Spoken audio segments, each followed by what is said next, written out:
जनाब, प्रॉपर्टी में फाइल जो है उसकी बाइंग बहुत से लोगों के लिए बहुत ज़्यादा इंपॉर्टेंट चीज़ है, और स्पेशली अगर आप रियल एस्टेट के अंदर अभी पहला कदम रख रहे हैं और आपकी पहली इन्वेस्टमेंट है, तो बहुत सारे लोग ऐसे हैं जो कि फाइल से इस काम का आगाज़ करते हैं। मैं अपनी बात करूं तो मैंने खुद फाइल्स के थ्रू प्रॉपर्टी वो बाय करना शुरू किया और इवेंचुअली उन फाइल्स को प्लॉट्स के अंदर कन्वर्ट किया। तो फाइल्स जो हैं ये विद टाइम प्लॉट्स के अंदर कन्वर्ट हो जाती हैं। तो इनकी बाइंग के अंदर कुछ एहतियातें ऐसी हैं जो करनी बहुत ज़्यादा ज़रूरी हैं। तो इसलिए ज़रूरी है कि जब आप फाइल ख़रीद रहे हैं तो अपने डीलर से कुछ सवाल लाजमी करें। कुछ ऐसे ज़रूरी सवाल हैं जो कि आपको फ़ाइल ख़रीदते वक्त अपने डीलर से लाजमी करने चाहिए, और इस वीडियो में आज हम वही सवाल डिस्कस करेंगे। I'm gonna do it right now.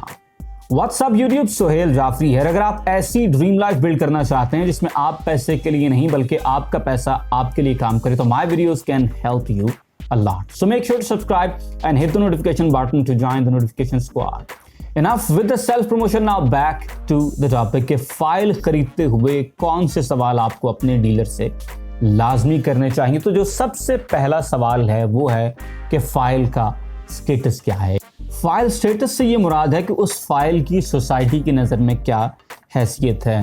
क्या वो फाइल कैंसिल तो नहीं है, फाइल के ऊपर नंबर लगा हुआ है या कि नहीं, विद नंबर फाइल है या विदाउट नंबर फाइल है। अगर विद नंबर फाइल है तो वो मैप के ऊपर कहीं पर मौजूद होगी, तो वो जो मैप है उसके ऊपर वो प्लॉट कहाँ पर मौजूद है, और अगर वो मैप के ऊपर जगह मौजूद है तो क्या वो लैंड क्लियर भी है या कि नहीं, क्या वो कब्जे वाली लैंड भी है या कि नहीं। यानी फॉर एग्जांपल आप उस फाइल को क्लियर करवाना चाहते हैं, आप कहते हैं जनाब मैंने फाइल ले ली है तो मैं सारी पेमेंट देकर कुछ डिस्काउंट अवेल करना चाहता हूं, तो क्या सारी पेमेंट देने पर भी आपको उस प्लॉट का कब्जा मिल जाएगा या कि नहीं, किस ब्लॉक की वो फाइल है। तो इस तरह की चीज़ें आपको पता ज़रूर करनी चाहिए। अक्सर औकात ऐसा होता है कि फ़ाइल आप किसी से ले रहे हैं, आपने वो फाइल ले ली है लेकिन सोसाइटी में उस फाइल की वो हैसियत नहीं है जो आपने समझकर वो फाइल ख़रीदी थी। यानी आपको लगता था कि यार ये कोई पोजेशन वाला एरिया उसकी फ़ाइल है, लेकिन वो फाइल उस एरिया की है ही नहीं, वो किसी और ब्लॉक की निकल आई है। या अक्सर ऐसा होता है कि आपने किसी से फ़ाइल ले ली है लेकिन वो फाइल तब तक सोसाइटी ने कैंसिल कर दी है, किसी भी वजह पर जो अपनी पेमेंट क्लियर ना करने की वजह हो सकती है, कोई भी पर्टिकुलर वजह हो सकती है जिसकी वजह से वो फाइल कैंसिल हो गई है। तो आपने सबसे पहले उस फाइल का स्टेटस क्लियर करना है कि उस फाइल का स्टेटस क्या है, उस फाइल की लीगल हैसियत क्या है उस सोसाइटी की नज़र में।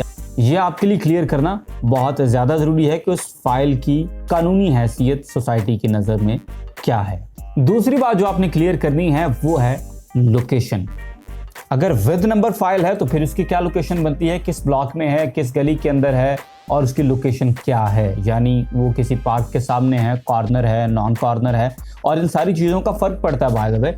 अगर तो वो सोसाइटी जो है उसने आपको कॉर्नर की फ़ाइल दी हुई है तो इसका मतलब है कि जब वो प्लॉट आप लेंगे तो उस पर आपको 10% कॉर्नर चार्जेस भी पे करने होंगे। अगर वो डबल रोड के ऊपर है, बुलेवर्ड के ऊपर है, तो 10% आपने उसके भी चार्जेस देने हैं।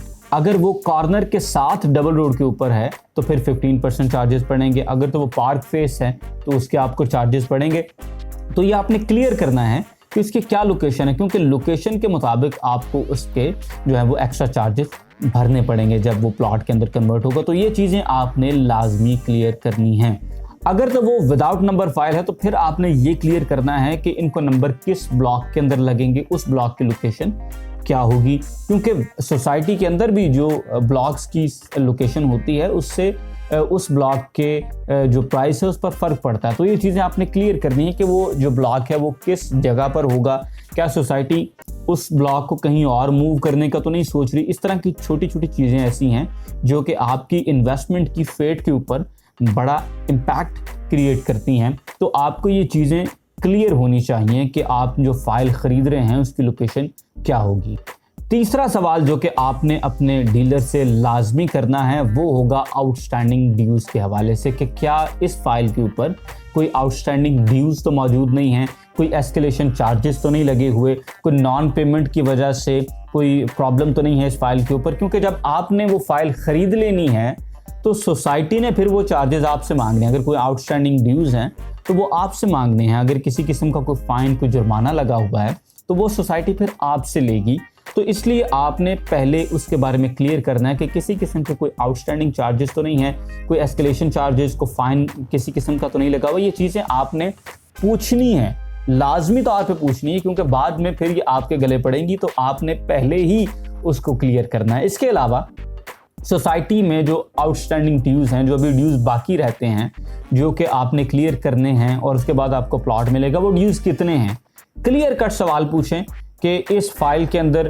टोटल पेमेंट कितनी गई हुई है, प्लॉट एक्चुअली कितने का है और आपने कितनी पेमेंट सोसाइटी को अभी बाकी है जो कि देनी है। ये क्लियर कर लें ताकि कल कला आपको किसी मसले में ना पड़ना पड़े, आपको सोसाइटी के साथ किसी की तरह के इशू के अंदर ना पड़ना पड़े। फॉर एग्जांपल इन दोनों फैसल हिल्स की अभी भी बाय द वे कुछ फाइल्स हैं जिन पर जुर्माना लगा हुआ है और लोगों ने अभी भी उन फाइल्स को क्लियर नहीं करवाया हुआ। तो इस तरह की फ़ाइल फॉर एग्जांपल अगर आप किसी से ख़रीदते हैं तो उस पर ऑफ कोर्स जुर्माना लगा हुआ है। तो आप अगर फॉर एग्जांपल किसी ने 6 किस्तें पे की हैं, आप उससे वो फ़ाइल ले लेते हैं, आप सोसाइटी फ़ाइल ले जाते हैं और उस पर 5 लाख 7 लाख जुर्माना निकल आता है, तो अब वो आपके गले पड़ गया। जो बेचने वाला बंदा था वो उस फाइल को बेचकर वो तो घर चला गया है। अब आपके ज़िम्मे है कि आपने वो आउटस्टैंडिंग ड्यूज़ पे करने हैं। तो अगला पॉइंट हमारा इसी से मिलता जुलता पॉइंट है जो कि आपकी जिम्मेदारी है चीज़ खरीदते वक्त, फाइल खरीदते वक्त, वो है जनाब फाइल की वेरिफिकेशन। सोसाइटी के ऑफिस जाएं और वहाँ पर आप जो भी फ़ी है वो दें और अपने डीलर से कहें जी कि हमें इसकी वेरिफिकेशन करवा के दे, ताकि आपको तसल्ली हो। देखिए ज़बानी कलामी जो बातें हैं ना वो हो जाती हैं, आपने कुछ पूछा उन्होंने कुछ बता दिया, आप अक्सर बंदे पे ट्रस्ट कर रहे होते हैं और वो बंदा समटाइम्स आपसे झूठ बोल रहा होता है, और कभी कभार ऐसा भी होता है कि उसे पता ही नहीं होता। डीलर जो है ना जी, इनका ये कहना कि मुझे नहीं पता, अक्सर इनको ना अपनी तस्दीक महसूस होता है। तो बहुत सारी चीज़ें ऐसी हैं जो इन्हें नहीं पता होती, लेकिन वो बस ऊपर से लपेट जाते हैं, क्योंकि हर बंदा मास्टर बनने की कोशिश कर रहा होता है, हर बंदा ये बताने की कोशिश कर रहा होता है कि इस पर्टिकुलर प्रोजेक्ट को मुझसे बेहतर कोई नहीं जानता। तो कभी कभार कुछ ऐसी चीज़ें होती हैं जो उन्हें नहीं पता होती, लेकिन वो मास्टर बन रहे होते हैं, वो बताते ही नहीं है क्योंकि उन्हें खुद भी नहीं पता होता। कभी कभार चीज़ें पता होती हैं लेकिन पता होने के बावजूद भी लोग आपको बता नहीं रहे होते, वो कहते हैं यार डील बनन दो, कम मुकन दो, बाकी चीज़ें छोड़ दें। तो आपने अपने डीलर से कहना है कि जनाब आप हमें वेरिफिकेशन करवा के देंगे या नहीं करवा के देंगे। अक्सर डीलर ये कहते हैं कि सर हमारी गारंटी है, तो गारंटी पर आपने नहीं जाना, क्योंकि जब चीज़ आपने ले ली है फिर किसी की गारंटी नहीं है, फिर आप जाने सोसाइटी जाने। तो आपने किसी की गारंटी के अंदर नहीं आना, बंदे को लेके जाएं, साथ वेरिफिकेशन करवाएं। और अक्सर लोग जो हैं, मैंने देखा है वेरिफिकेशन किसी बंदे की फेस वैल्यू के ऊपर कह रहे होते हैं, नहीं खैर है, तो आपने वेरिफिकेशन करवानी है। देखें जहाँ पर आप 40 50 60 लाख रुपए की चीज़ ले रहे हैं, छोटे प्लॉट की बात कर रहा हूँ, तो एक 2000 रुपये अगर आपके लगते हैं वेरिफिकेशन के लिए, तो वो कोई बड़ी नेग्लिजिबल अमाउंट है। तो आपको चाहिए कि आप फाइल को वेरीफाई करवाएं। वेरिफिकेशन के बाद आपको पता चलेगा कि उस फाइल की कानूनी हैसियत उस सोसाइटी की नज़र में क्या है, वो सोसाइटी आपको बताएगी। फॉर एग्जांपल आपको एक बंदा कह देता है जी कि इसके ऊपर कोई एस्केलेशन चार्जेस, कोई जुर्माना, कोई फाइन नहीं है, लेकिन सोसाइटी जो है उधर उसने जुर्माना किया हुआ है। तो आप किसी के वर्ड ऑफ माउथ के ऊपर अगर रिलाई करेंगे तो ये कुछ ज़्यादा अनरिलायबल काम नहीं है। जिस बंदे के साथ बाय द वे आप बार बार बिजनेस कर रहे होते हैं, वहाँ पर आपका उसके ऊपर ट्रस्ट, उसका आपके ऊपर ट्रस्ट और म्यूचुअल सिंसेरिटी जो है वो बिल्ड हो जाती है। लेकिन बेहतर फिर भी यही है कि आप किसी बड़े ट्रस्टवर्दी बंदे के थ्रू अगर काम करें फिर भी वेरिफिकेशन करवाएं। ये आपकी अपनी जिम्मेदारी है और इसको अगले बंदे पे नहीं छोड़ना चाहिए। 5वां सवाल जो कि आपको अपने डीलर से करना चाहिए वो है कि भाई पेमेंट टर्म्स क्या होंगी, किन टर्म्स पर आप अगले बंदे को पेमेंट करेंगे और वो आपकी चीज़ आपके नाम ट्रांसफ़र करवा देगा। इसमें क्लैरिटी बहुत ज़्यादा ज़रूरी है। आमतौर पर बंदे डील बना रहे होते हैं और उनके जहन में होता है यार हफ्ता 10 दिन का टाइम मिल जाएगा, लेकिन जो सेलिंग पार्टी होती है उसके पास इतना टाइम नहीं होता, वो अफोर्ड नहीं कर सक रहे होते इतना टाइम देना, तो फिर बाद में टोकन ब्याने के बाद में प्रॉब्लम्स बन जाते हैं। तो आपने टोकन ब्याने से पहले पेमेंट की सारी टर्म्स जो हैं वो अपने डीलर से पूछ लेनी है, ताकि वो अगली पार्टी के साथ कम्युनिकेट करे और आपको क्लियर कट चीज़ बताए। और ये आपके डीलर के जो सर्विस चार्जेस हैं ये उसके उनकी कमीशंस के अंदर शामिल है कि उन्होंने डील को स्मूथली चलाना है। तो आपने पेमेंट टर्म्स पर क्लैरिटी ज़रूर लेनी है। कभी भी मार्केट की प्रैक्टिसेस के ऊपर रिलाय ना करें कि यार मार्केट पे तो यही चलता है। जो भी चलता है मार्केट के अंदर, चाहे वो आपको मंजूर है या ना मंजूर है, उससे कतई नज़र आपने वर्बली अगले बंदे के साथ ये कम्युनिकेट करवाना है कि भाई पेमेंट टर्म्स ये हैं, पहले टोकन होगा, बयाना होगा, उसके बाद फिर फुल पेमेंट होगी, या पहले टोकन होगा उसके बाद फुल पेमेंट पर ट्रांसफ़र हो जाएगा। तो पेमेंट की टर्म्स जो हैं उनका क्लियर होना बहुत ज़्यादा ज़रूरी है, और इसको रिटर्न फॉर्म के अंदर लेकर आएँ, और रिटर्न फॉर्म के अंदर स्टैम्प पेपर के ऊपर अगर ये सारी चीज़ें दर्ज हो सकें दैट इज़ द बेस्ट। लेकिन एटलीस्ट आपके पास कुछ ना कुछ रिटर्न के अंदर होना चाहिए। बेहतरीन तो बाय द वे यही है कि आप स्टैम्प पेपर के ऊपर ये सारी चीज़ें करवाएं, लेकिन फिर भी चलें, अगर किसी तरह से किसी ऑफिस के पैड के ऊपर, लेटर हेड के ऊपर अगर वो चीज़ लिखी हुई है तो चलें, फिर भी वो बेहतर है, बजाय कि वो बात सिर्फ वर्बली हो। और बड़े लोग ऐसे हैं जो वर्बली भी इवन ये बात नहीं कर रहे होते, वो अपनी सपोजिशंस और अजम्पशंस पे चल रहे होते हैं कि यार मार्केट में तो यही चलता है। तो मार्केट में जो भी चले, आप मार्केट को छोड़ दें, आप जो डील बना रहे हैं अगले बंदे के साथ पेमेंट टर्म्स को फुली क्लियरली समझें, ताकि कल को किसी तरह का कोई प्रॉब्लम ना हो।